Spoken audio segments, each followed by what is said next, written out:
Our next guest says that the market has started to show signs of an increased level of speculation. Andrew Slimmon is senior portfolio manager at Morgan Stanley Investment Management. And what do you mean when you're talking about increased level of speculation, just the higher levels that we've seen of the averages overall?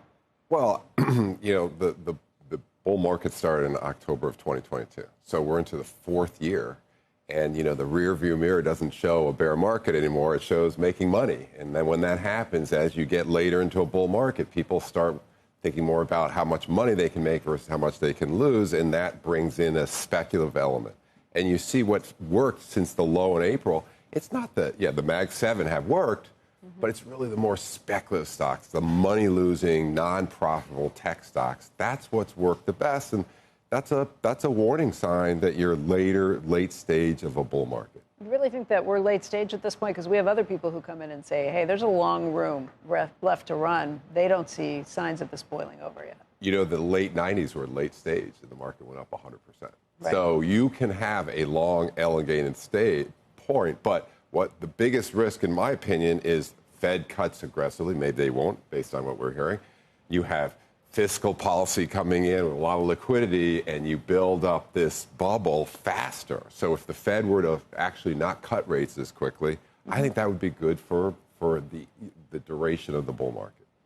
You don't think cuts are necessary at this point? No, I think too much liquidity is going to inflate the bubble more quickly. That is the sense when you have money sloshing around. That does make people get a little worried. Meme stocks may be part of that? Correct. And we know what happened in 2021. They went up too quickly, and then the Fed changed policy, and they went down a lot. So that's the biggest risk. But what's important, Becky, is that's consistent in the later stages of the bull market. The one thing that you think, though, is that the market's not as expensive as some people are suggesting here. So that's a bit of a contradiction. How do you? Well, I think one of the biggest errors investors make is the stock market cares about future earnings, right? So you're taking someone's prediction of what's going to happen, right? When you look at the denominator, if a PE is based on a prediction, is that prediction accurate? And what we saw this year is that the first quarter came along, companies beat, so the full year number should have gone up, but because of tariffs, companies said, we don't know what's going to happen, and they withdrew guidance, and Wall Street cut their numbers. And then second quarter came in strong.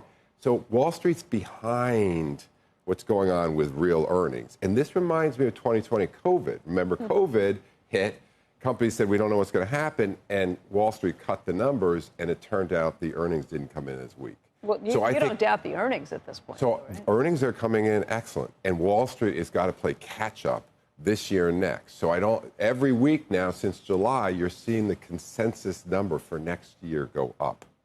So that's a situation where it sounds like you are not suggesting that people should bet against this market at this point either. 100% not. And, I think it makes great headlines to say AI is in a bubble. But if you want to make money, can't bet against these big guys. Listen to what they're saying. They're saying they can't keep up with demand. So that's where you would tell people to invest.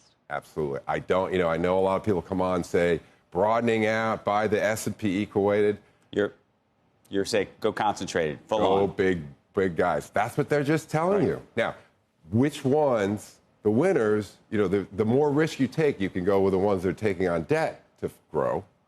That's a riskier. That'll make more money, but then it will end in, as not as great. But a lot of these companies are using cash flow to grow this demand. And listen to what they're saying. They can't keep up with demand.